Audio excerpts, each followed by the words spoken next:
Thank you so much, Madeline. See you in all the familiar places. Uh, and now it is my great pleasure to introduce the wonderful Kim Brandon, a poet, novelist, and activist who inspires others, to use their writing to heal our communities. Kim, Thank please join you. us. Thank you so much, Joni, and thank you for this beautiful event. And happy birthday in honor of Martin Luther King. And this is a new piece. It's about 2 or 3 weeks old, so I'm still working on it. And it's called Black Ice, and it's dedicated to the Black Ice officers who I just kind of witnessed on the news, kind of there. So here we go. Black Ice. You look like water, a layer of dark shining, glistening like diamonds on the tar tops of roadways. It's slippery, thin ice. Beware. Cold, frozen hard to the touch, dead eyes.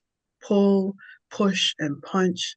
Without training, without a bend to compassion, it wakes and it puts on camouflage fatigues, a green army jacket, a deer hunter hat, and a face mask.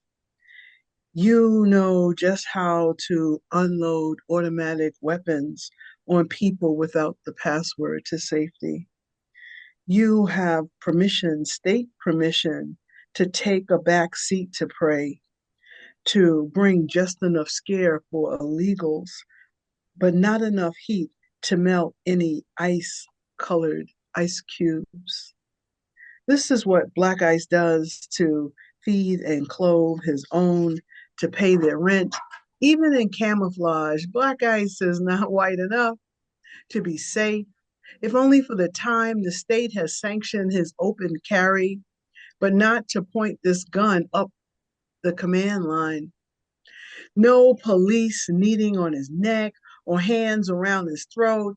If only he could stay cold enough. Don't melt the ice, Black Ice. Don't melt the ice. At night, the ancestors arrest his sleep, reminding him of the fires last time, the fires now, and the fires next time. You sure? You sure you're not an understudy and this is your own dress rehearsal? You are the opposite of a warrior hero.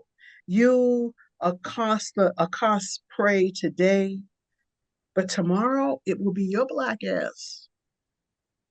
When detention centers have a bunk for you to make your own cooling bed, they will make you dig your own grave, brother, with spent shells and belt buckles as shovels, short sighted by fear and hunger.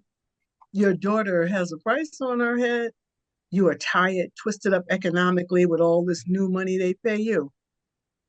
What you can't see is down the road a bit. Did you sell tomorrow for your bloodline as a grisly mirage? You're so tired that you have lent your energy to your own demise. You won't see the bastard of black ice until the wheels slide and jet off the road.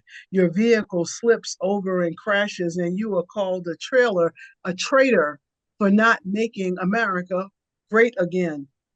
Maybe there's another way to fortress to feed their bellies and protect your own sweet family and their future. It looks like water, a layer of dark, glistening like diamonds on the tar rooftop roadways. It is a slippery thin ice, deadly to novice. They say, join us, don't resist us, my brother. You are one of us, they say. They say, steer into it. Who are they? Who they? Who they, brother? Who they? Who they? Beware. Black ice, you glisten like on moonlit nights. No matter. Black ice, you can't hide behind the bloody hands of ice. Thank you very much. Thank you so much for this poem, Kim. Someone had to say it, and we're grateful to you. Thank you.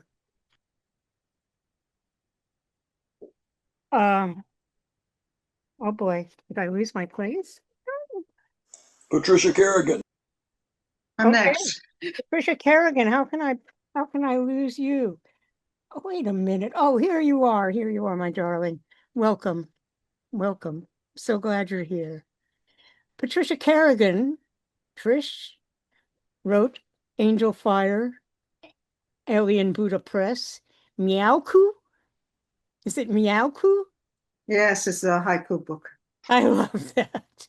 And Mm. The Cupcake Chronicles from Poets Wear Prada, and Innocence from Finishing Line Press, available on Amazon.com.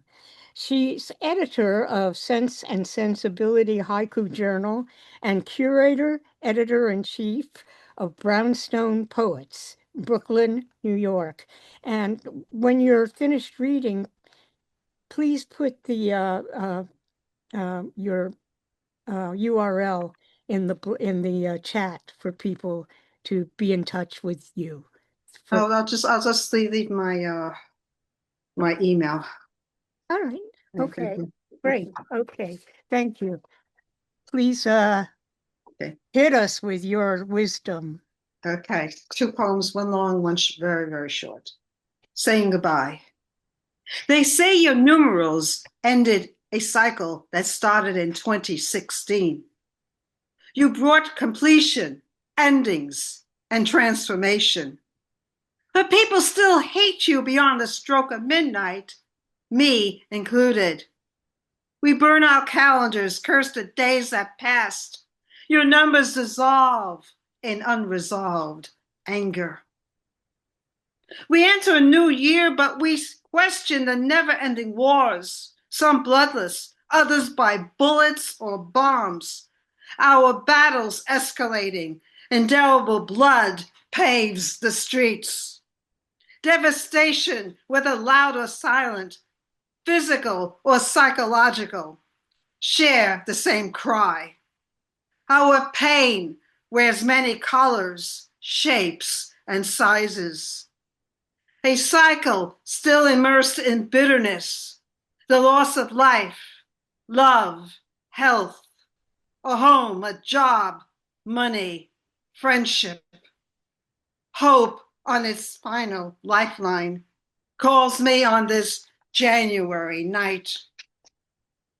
We try to evolve, find solutions, but was it your fault for this collective anguish? Your finite curves mark time's passage. Your days, weeks, months record world events, even for each emotion, word, pebble, raindrop, brick, and living organism. The good days and the ones that hang on to the shadows that follow. Your job is to observe time's passage like the years before, innocent of all the traumas that outdo the wonders of life. When your service ended, did you leave in relief? Ask forgiveness for what went wrong? Are you in the company of your predecessors, seeking comfort in lost infinity? But time won't permit that. If I could find an olive branch, I would etch your numbers on paper, touch each angle and curve, wish you kind reflection on the good that occurred and a safe journey to find the peace we all need. I'm going to end with this scenario. Ice shoots to kill. America declares war on America. Ice shoots to kill. America declares war on America. Thank you. That was devastating. Thank you. And the idea of an olive branch to write over is just, wow, brilliant, brilliant.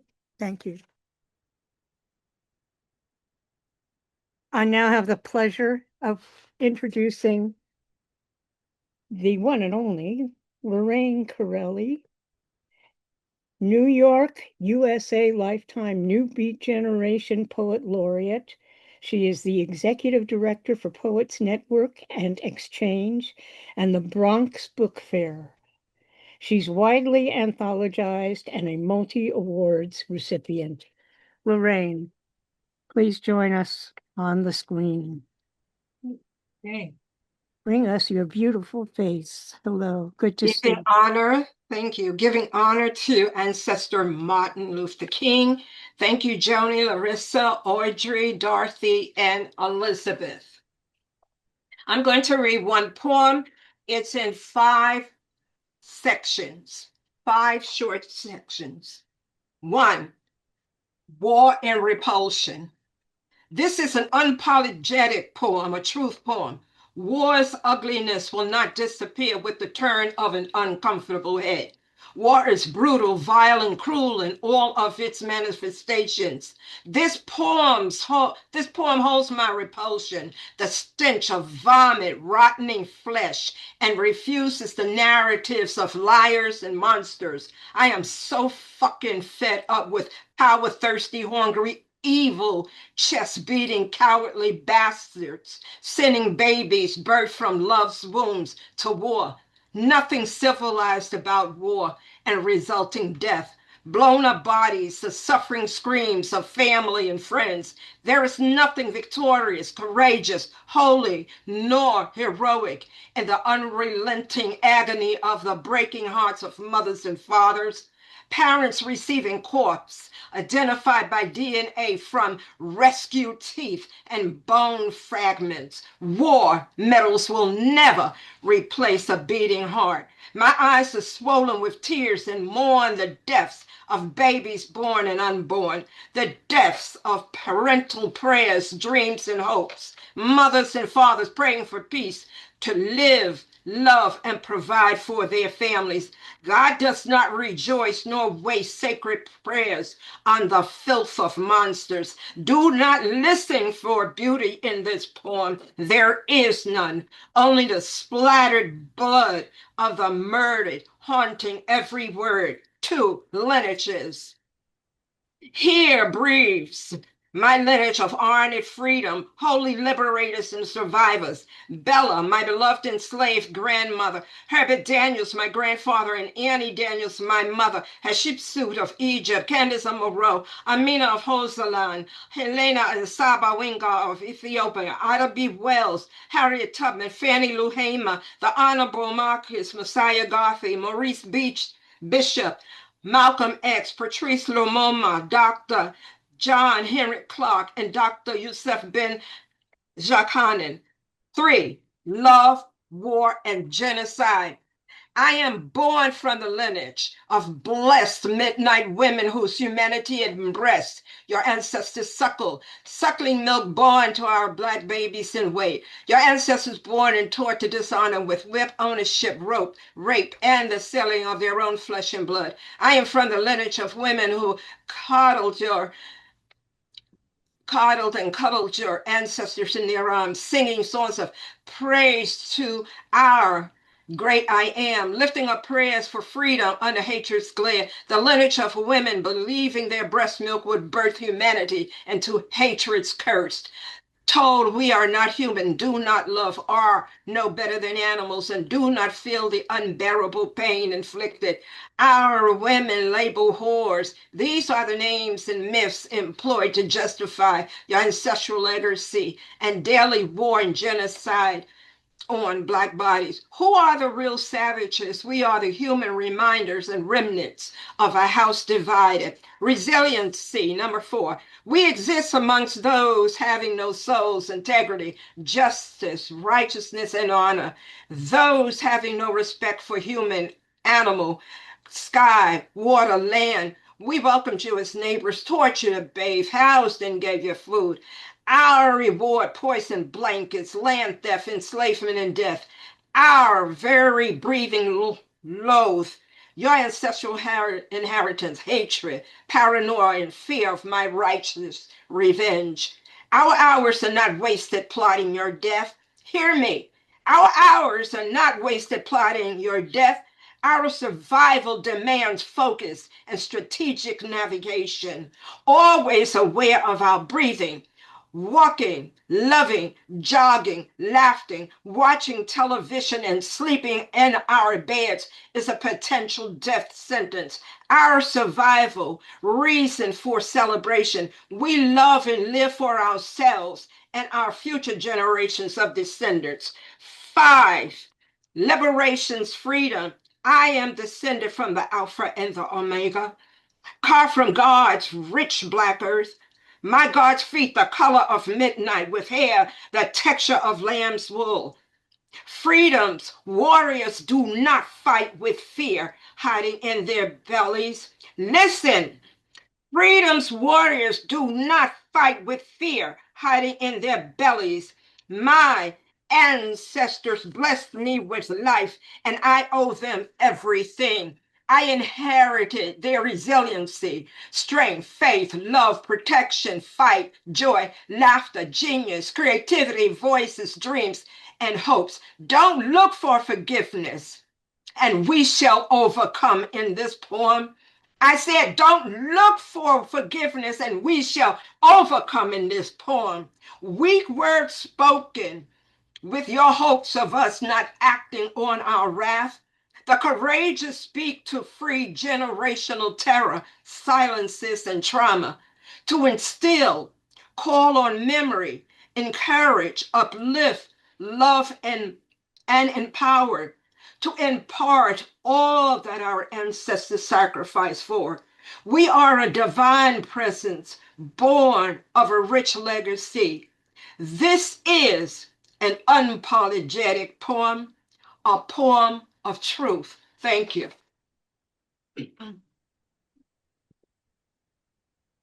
Thank you so much, Lorraine.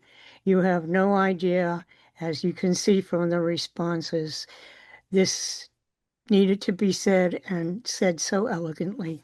Thank you. Thank you. Thank you. I'm next going to introduce Sam Friedman. Comrade Sam Friedman is a widely published socialist poet, public health researcher, and harm reduction activist and advocate, doing the good work. Sam, welcome. Thank you. Wow, having to follow Lorraine. Tough act to follow. My presentations and way of delivery are very different. So that's okay. I We're would not no, we're not clones. Remember this, and I must say this. Pardon me for interrupting, but we are not clones. Every word that has been spoken today is important, and it is truth.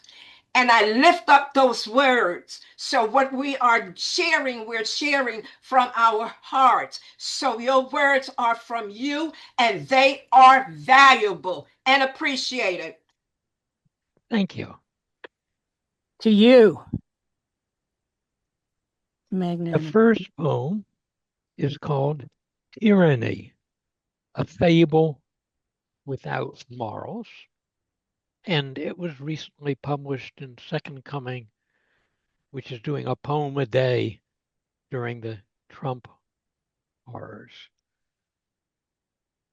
Tyrannosaurus Rex, or T-Rex as his fan base call him, strode brainless through the Cretaceous age. Greed his only guidepost, his mouth proclaiming more. T-Rex died reviled many millions of years ago. Done in by roaring climate change, done in by endless greed. Today is a very different age, where T-Rump strides ravenous across the stage, his mouth a font of endless roars, his guidepost also more. And for a real change of pace from what others have been reading, I'm going to read Gigs of Joy. Great.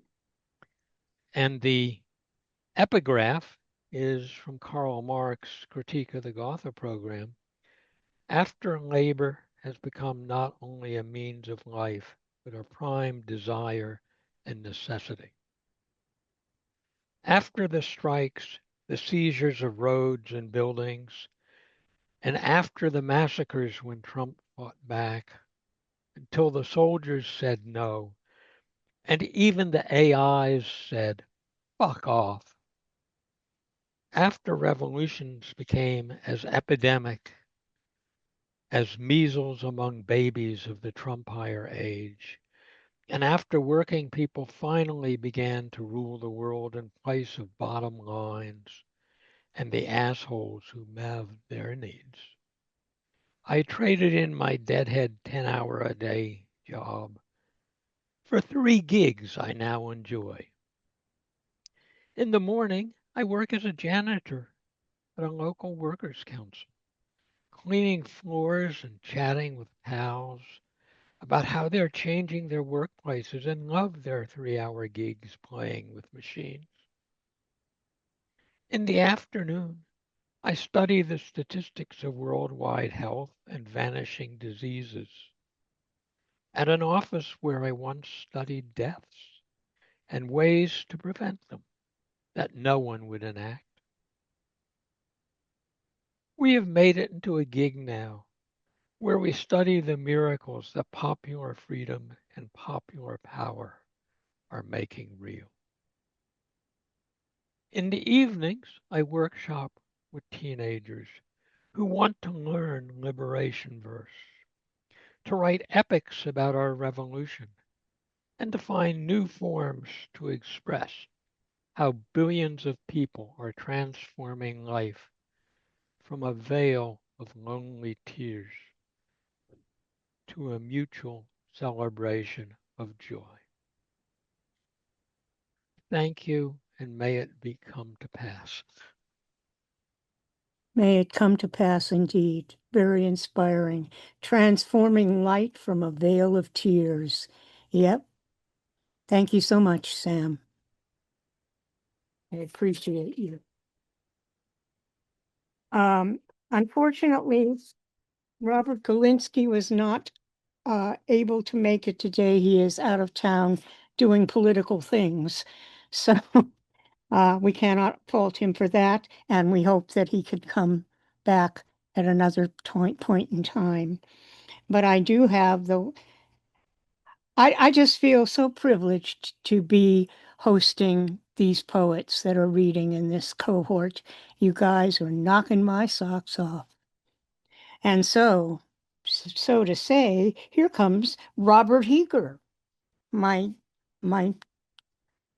beloved brother who just had surgery on Monday. So he's here, and his name he is a musician, a writer, a living theater actor, and a unicorn. He co-directs Dada New York and is a Pandemic Poetry Project member, a summa cum laude graduate of CUNY BA program, and his MS is in Integrated Digital Media from NYU Tandon. Bobby, Robert, Thank you. Peter. Quite a lot to live up to. I'll do my best. These words today, I mean, they are the antidote to the poison that is proliferating around us. And so I'm glad to be a part of that effort. This piece is called Kaleidoscope of History. Black, white, and silver daguerreotype stripes collide with smudged colors of time present, sharp, pristine lines of times past, peering down the wrong side of history's lens. Visages of giants from the growing past, Frederick Douglass, Harriet Tubman, Dr. Charles R. Drew, Shirley Chisholm, Malcolm X, Dr. Martin Luther King Jr., Ella Baker, flit across the kaleidoscope, dissolving like so many flecks of shining light, each streaking across the stage of human struggle, giving voice to the silenced, providing context for lives lost. Whole families, whole neighborhoods disappeared by the shock troops of hate. How many courageous souls? How many gave all for a chance of something beyond being strangers in a strange land where people own people? The natural order, according to some, ordained by God, according to others. Don't blame me for your stupidities, comes a booming voice. Paint drops from the palette of historic remembrance fall gently through the kaleidoscope to smash into contemporary gems of popular wisdom. Simpleton logic blasted on airwaves assails the ears of most with incoherent screeches. Quoth the sage George Santayana, those who cannot remember the past are condemned to repeat it. What's really changed over the long, unending struggle? Brown versus Board of Education, Civil Rights Act, Voting Rights Act, the first Black president. Yes, major milestones all. Yet events continue to appall, hearken back to voluntary stupidity of the privileged, of agrarian opportunists presuming ownership, monetizing flesh, setting brother against brother and sister against sister, while sanctimoniously claiming the high ground, the dignity of a way of life assailed by avaricious zealots of the North. All this as they fought to protect their ownership.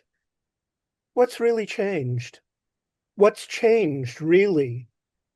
Everything has changed. Everything and nothing.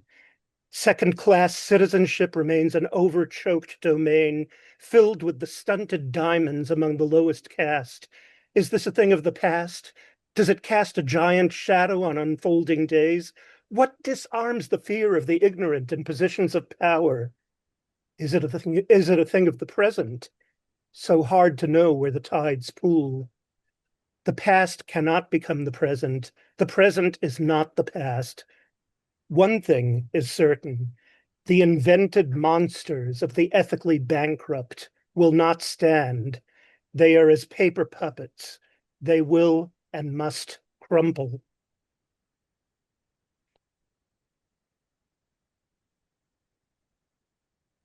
Yes, you're here. Great poem. Okay, thank you so much, Bobby. Thank you.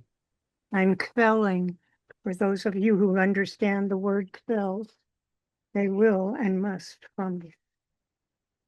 Crumple.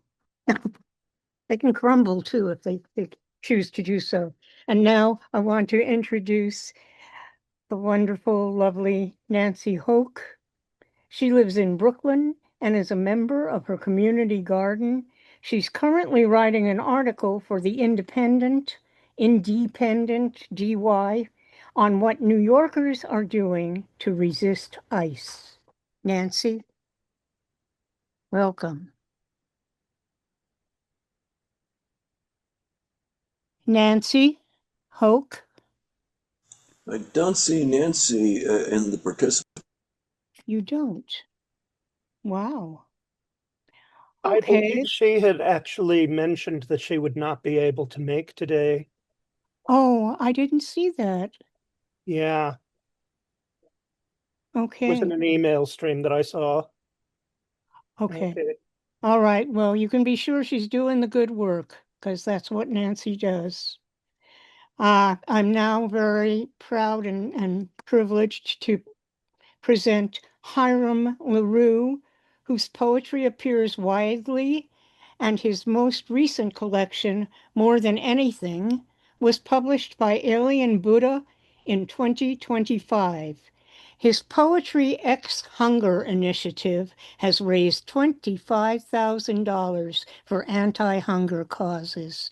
Hiram, welcome. Thank you, Joni. It's an honor to be here. I have just posted the link to Poetry X Hunger so that you can join others like Joni and Patricia and many, many others, about 400 poets from around the world, as we write poems that we use to raise awareness about the scourge of hunger, and we use to raise funds to fight hunger. So please consider writing a poem about empty stomach hunger and send it to us, submit it to us. The guidelines are very simple.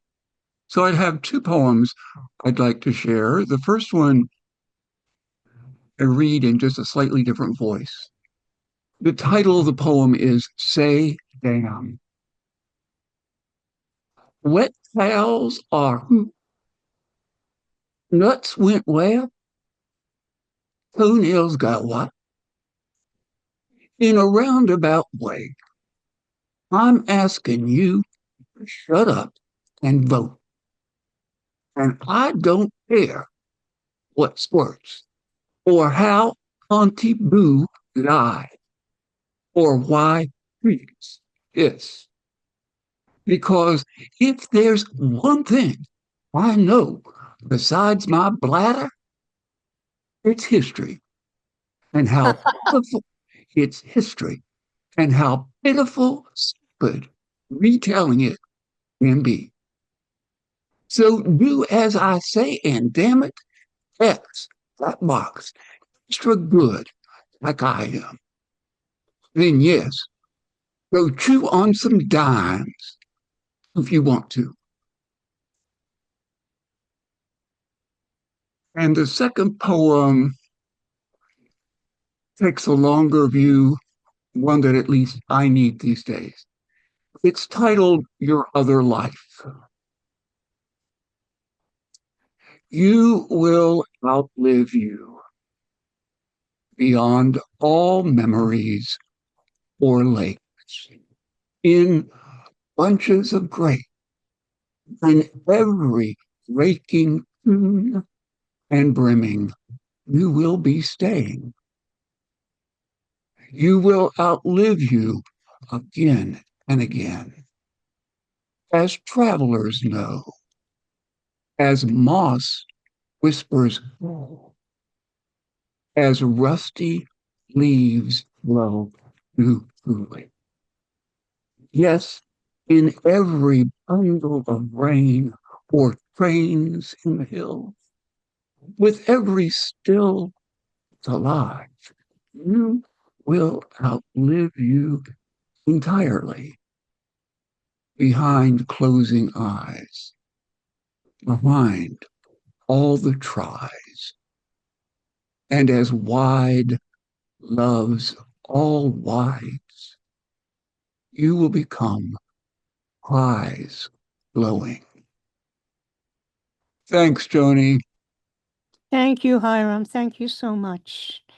And thank you for all the great work you're doing against hunger. It's often forgotten in the melee, right? Okay, great. I had inadvertently skipped over Valerie because we reassigned him to today. Oh, but let's Valerie Oistiano, you're here, right? Are you here, my love? Yes, I am. All right. Okay. I want to introduce my dear friend and the wonderful, very, oh, now I can't think of the word, so we're not going to waste any time on that. But he's written a lot.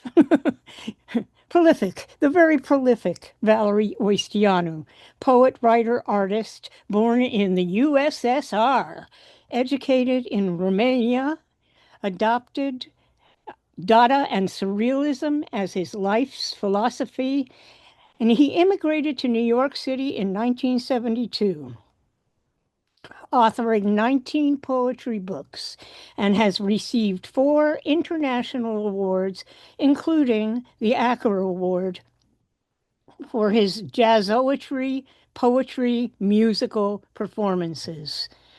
Take it away, Valerie. Thank you, darling. So I'm going to read this poem, The Revolutionary Cultural Exchange, that appeared in my last book called Here, There, and Nowhere. Through the fog of tear gas and pepper spray, resistance tools bloom like wildflowers against brutal police military aggression around the world, from Hong Kong to Portland, from Santiago to Washington to Tehran. Orange traffic cones are topped with reversed water bottle against tear gas canister. Milk to clean our eyes. Place the cone on top of a tear gas can. Squeeze the bottle, kill the gas. The tennis racket can be used with a volley, with a backhand to the cylinder and back at the aggressor, helmeted head. They bark, we sing. They attack, we stay unmoved. The audacity of defiance unchained. Living in a police state with excessive intimidation. A simple umbrella is a flower of defense in Minneapolis, hiding the faces of peaceful protesters from facial recognition. Leaf blowers dispersing outlaw gas and suffocating pepper smells. The flower of resistance bloom against autocracy, and they grow globally. In Greece, in Catalonia, in Mexico, in Minneapolis, blasting the surveillance camera with laser pointers, with black spray paint. The powers of imagination are arrayed against prohibition and full-gear paternalism, militarism, manipulation of behavior, restricted freedom of speech, give a certitude of power. Water cannons and tanks against cyclists will never work. Struggle is a state of mind. Awaken consciousness. Defend your right. Resist. Persist. Resist. Walk to the edge of life and death. The military invaders will hang themselves with their tools of suppression. Freedom continues to grow in the harshest terrain as clenched fists and open brave hearts march on. Resist, persist, and resist. Thank you very much. I am Valerie Oistianu, the voice of East Village. Thank you, Valerie. And hello, Ruth. Much love. Wonderful poem. Very inspiring. Thank you. Thank you. Now I'm going to introduce the wonderful Ziggy Lowenberg, who co-leads the jazz poetry ensemble Upsurge, creates visual jazz poems at youtube.com/Zigolo, and is published in online journals and print anthologies. Ziggy. Thank you so much. Thank you, Joni, and thank you all for calling all poets the herding of cats. And this has been like a jazz chorus, the tension and release, the different voices. We all do have our own voice. So live from Oakland, California, it's Dr. King's birthday weekend. And I kept thinking of this as sustained resilience. So we know now that resilience is a form of resistance. 2 poems, one short and one medium. Post-election Tonka, a love note from Oakland. At Jam Dance Circle, to the go-around question, favorite color? Zoran Mamdani, I shout. May hope like a fever spread. Winter morning for a couple of poets, to my darling Raymond Nat Turner. I sit up in bed, and before I let the day pull me or reach for anything but the covers around me and a cozy knit cap against the drafts of this winter morning, I remember to start with my breath, to meditate a dozen cycles of box breathing on the count of 4. Inhale for 4, hold for 4, exhale for 4, hold for 4, inhale for 4. To listen for the distant train whistle. Today's a double whistle. They must be passing each other down near the port. I am grateful for that far-off sound, for the trains still running, for they haven't dismantled the whole country while I slept.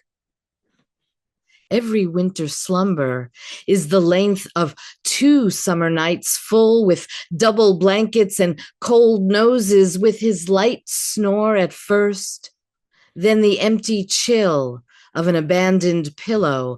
And in the early light, I see under the bedroom door, he writes at our old wood table, ringing his bell, weathering political storms and folly, while I am just breathing and listening, steadying my frayed nerves into a rhythm of 4 beats for both of us.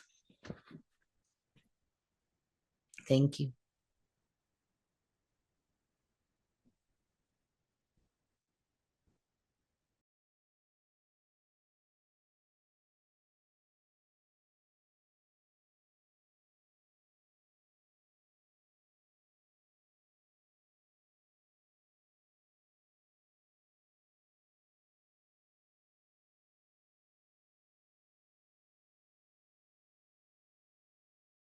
Joanie, I think you are muted, darling.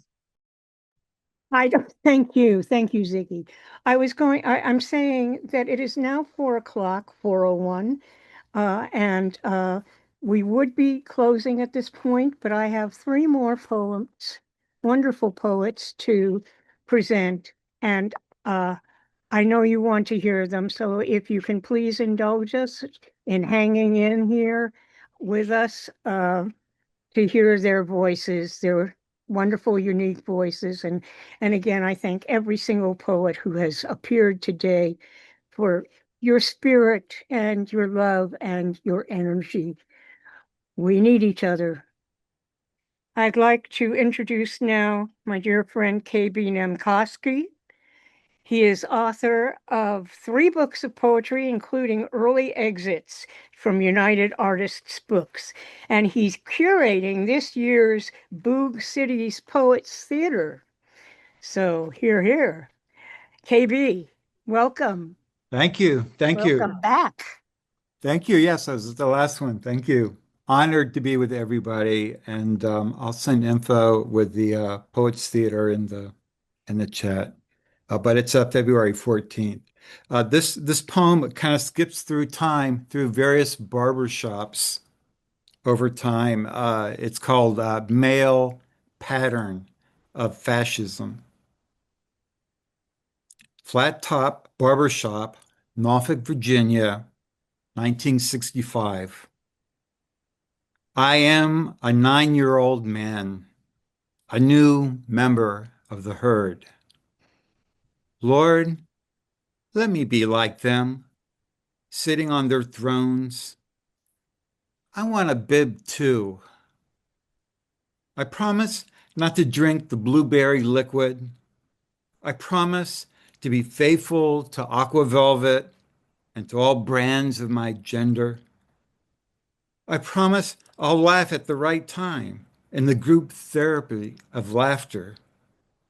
Jaw raised, jaw facing away, jaw down, facing away, forward, down. Barber shifts, moves.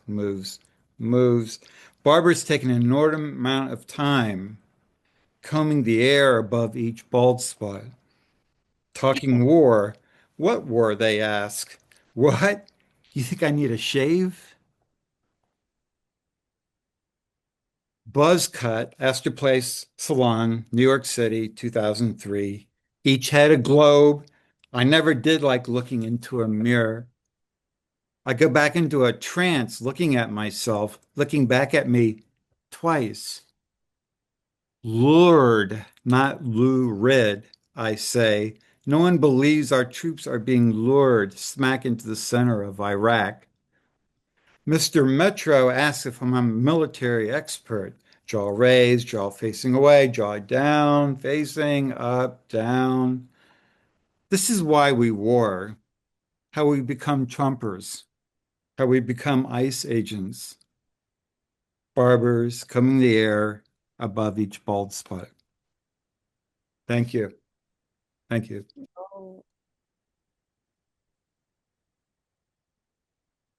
Thank you. Thank you, Johnny. Thank you, KB. Thank you Love so you, much. hon. Thank you. Thank you. You. And now, Mirna Nieves. We are Nieves, excuse me. Mirna Nieves. My, my good friend who woke me up this morning. I love you. Was a director of the Boricua College Winter Poetry Series. Publications are Breaking Ground, Anthology of Puerto Rican Women Writers in New York, and she is also co-author with Robert Roth of La Soñadora y el Agente. Okay, take it away. We got Hi, a treat. everybody. Thank you, Joanie and Larissa and everybody for this invitation here. And I start with a poem. I'll share two poems. I translate my own poetry, I write in Spanish. And then there will be a short video. So the first poem I wrote for our book, Robert and I book, The Dreamer and the Agent, La Soñadora y el Agente, which is in Spanish too. And this has environmental concerns. I'm a Pisces and the seas are very important to me. The creature. I dream of this creature gasping for air. I dream of this creature. Is it a large goldfish? Reaching out to me, to us. I dream of this creature breaking through the surface, leaving its poison home. How will I lend it a hand? How can I pull myself from this abyss?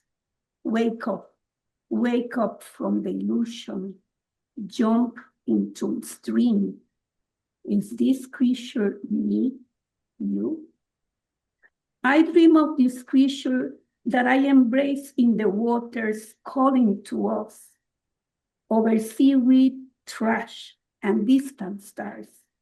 Is this creature me, you, calling unto us? I dream of this creature.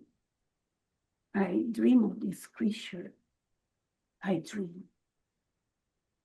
And the second poem, thank you. It's in Spanish, and it's basically dedicated to a person that immigrates here and is looking for jobs or food in the street. Extranjero. Se despasea de nuevo sobre los charcos claros, sobre las sucias cunetas, sobre aceras olorosas a lluvia. ¿En qué confín de la ciudad, en qué esquina perdida, qué polvorienta vitrina dibujará sus ojos de ciénaga, su aliento opaco como bruma escondida? La soledad lo traspasa. Entre los seres que cruzan las calles, entre las intenciones seguras, el rumbo impreciso, los labios plegados, las alas mordidas. And thank you for your patience. I do translate that, but I wanted to read it. And I would like now to lead it to the third poem, which is very short and it's in a video.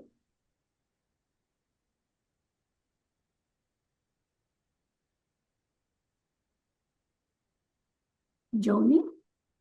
Okay.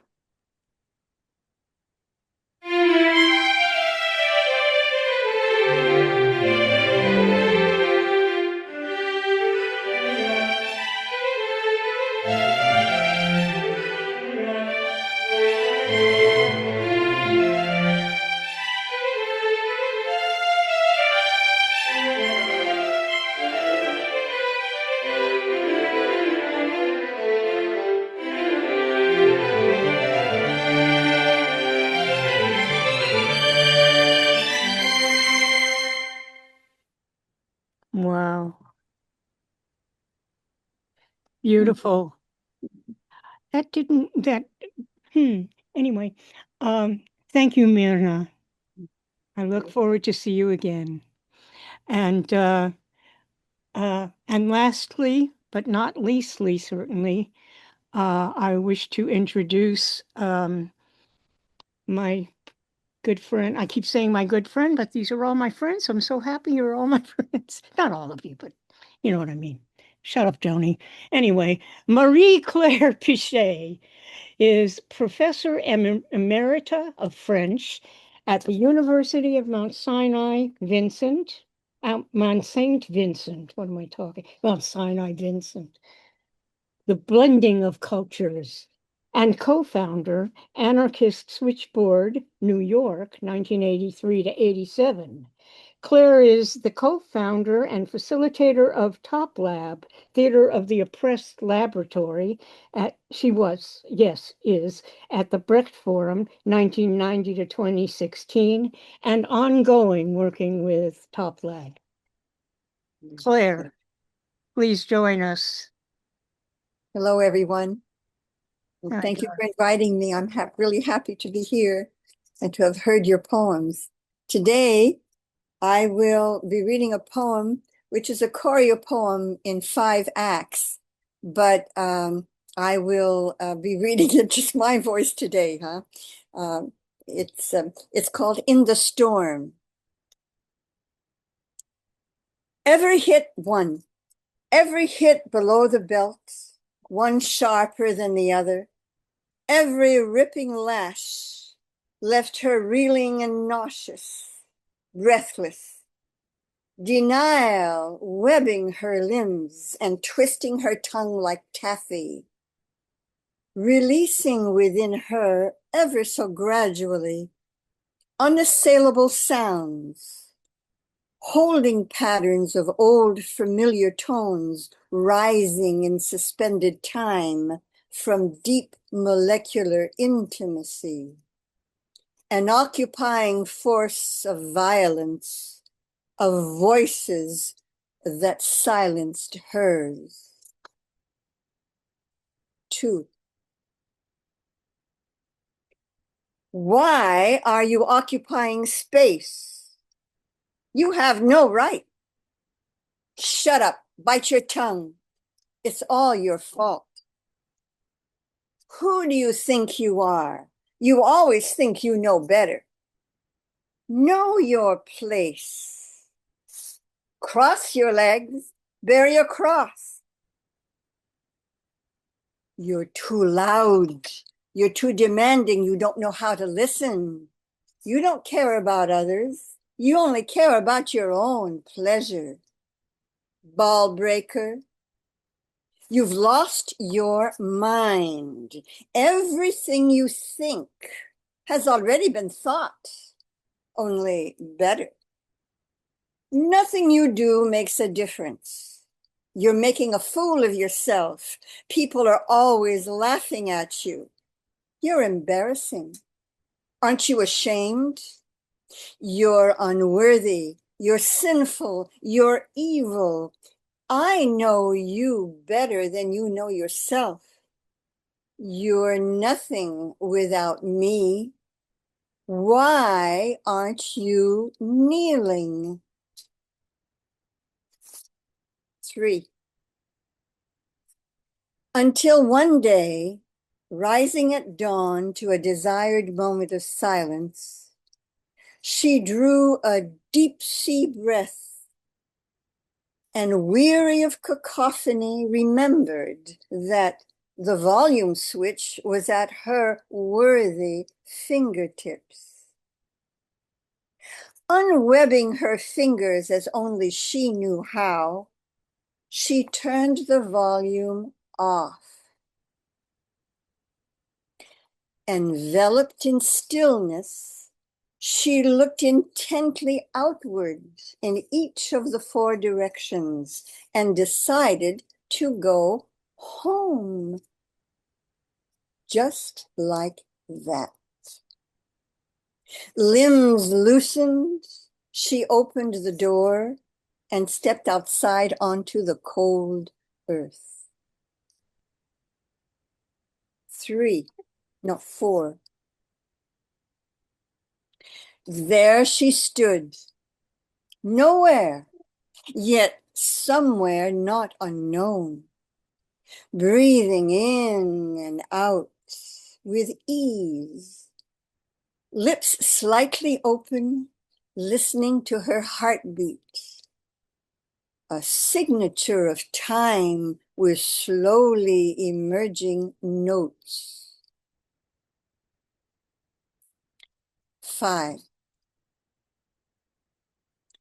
Barefoot in the dry snow, she stood entranced, enjoying the numbing cold creeping up her calves, wiggling her toes in cadence with murmurations of geese swirling in the shrouded Ticonderoga sky, moving to the transparent beauty of their ephemeral pulse. No regrets, she laughed, seeing herself once again rolling in winter snows and summer grasses.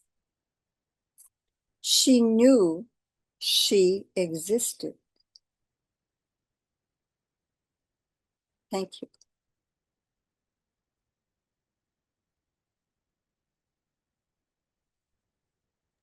Thank you, Claire, for that incredible declaration of independence of your character in this poem. Very powerful. And I want to thank all you again. Joni,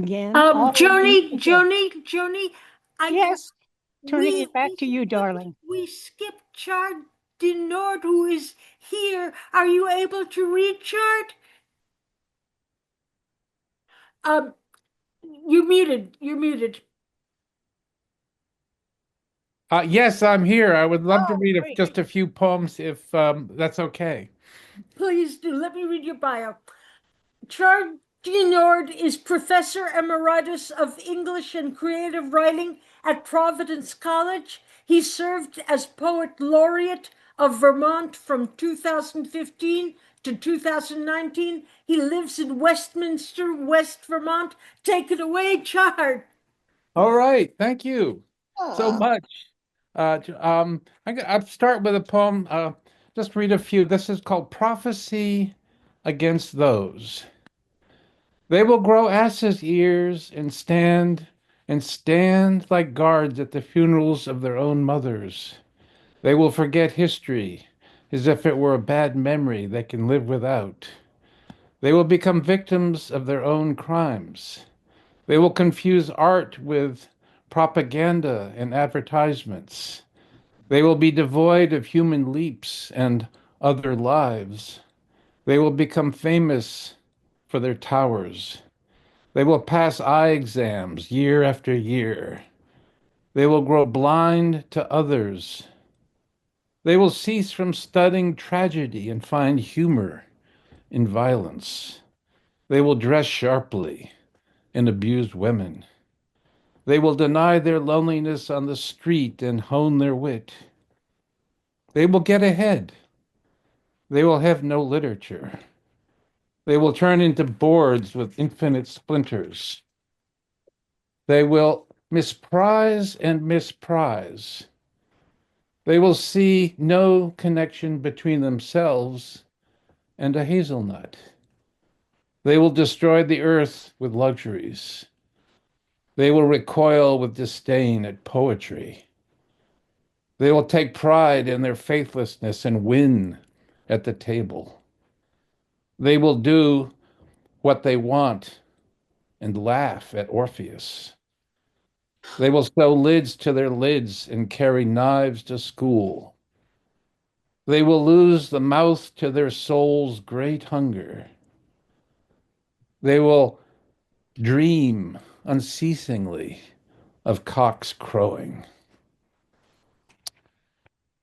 Just a couple more here. Very, people can bear with me. This is just something I wrote very quickly. Well, after coming in from cutting grass last summer, and I just felt like I had to write it down. It's a philippic. You all know what a philippic is? It's an angry poem. So while mowing the grass today, I needed to scream above the roar of the moor to the clouds and birds and trees.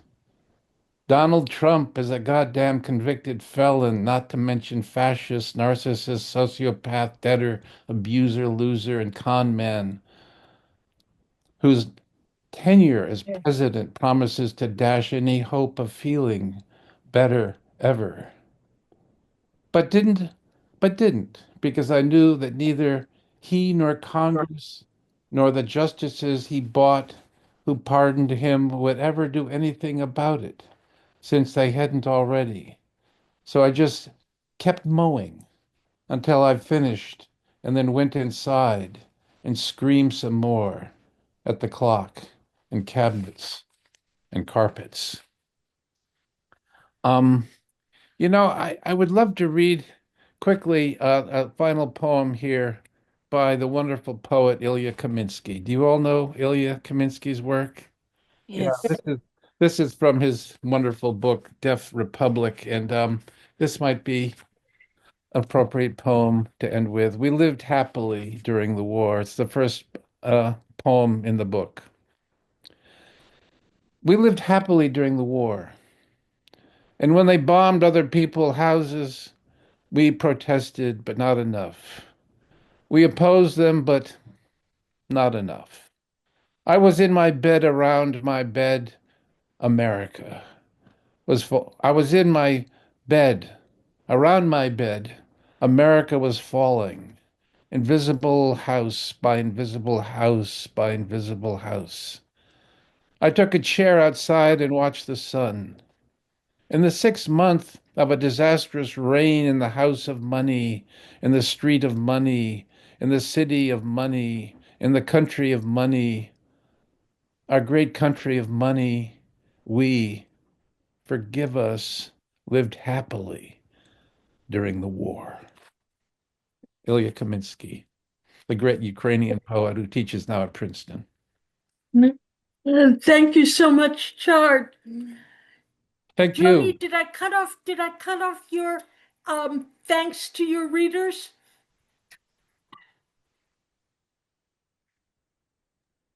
You talking to me? I am. You want to thank your readers? Thank you, readers. I love you all. Thank you all, poets. I love you all. Thank you for inviting me. Thank We you. are the vision. We are the visionaries, and let us not ever for a moment forget. Thank you. It was such a beautiful celebration.